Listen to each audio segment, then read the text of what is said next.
Yeah, Fuladu fini finti Hare he lural men piti mi wapi Local amal Studio fire burn Yes sir Den hari den kauren Dum tan welan tammi Fuladu piurenda haura Dum tan welan tammi Den hari den kauren Dum tan welan tammi Fuladu piurenda haura Dum tan welan tammi den kauren Dum tan welan tammi kauren kalti den Dum tan welan tammi jiden jodo den Dum tan welan tammi lebden pamondiren Dum tan welan tammi kullo he jolfo Dum tan welan tammi ceddo he jola Dum tan welan tammi jago he balanto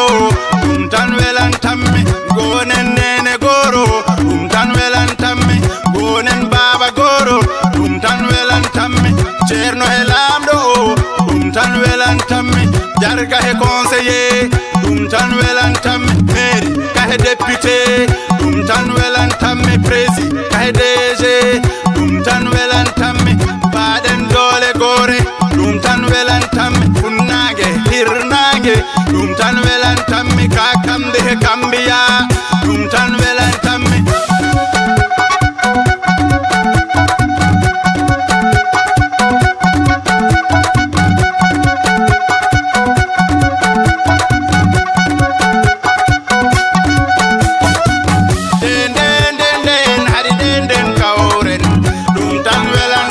Fuladu piurenda haura Dum tan welan tammi den hari den kauren Dum tan welan tammi Fuladu piurenda haura Dum tan welan tammi den musiden Dum tan welan tammi den polen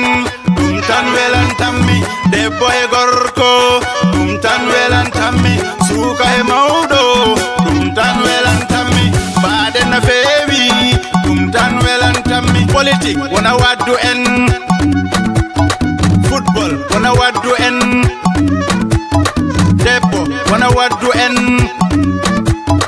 kale wona waddu en boppen ñorindiral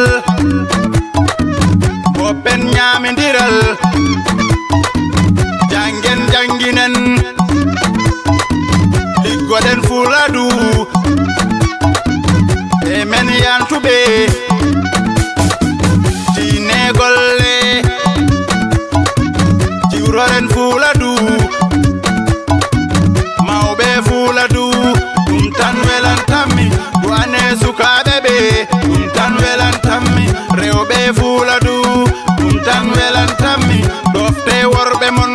Dum tan welan tammi bibbe Fuladu Dum tan welan tammi nanane jinnabe mon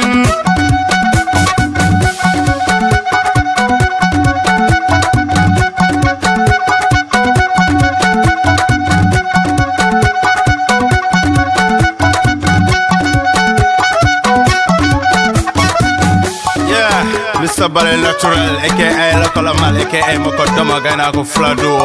Non, mon Fuladu n'est pas à vendre, le combat continue. Haruna Diao from Brest, Isaga Bale, ASMK, Mayo Diao, Daddy Fuladu Hodo. Aye.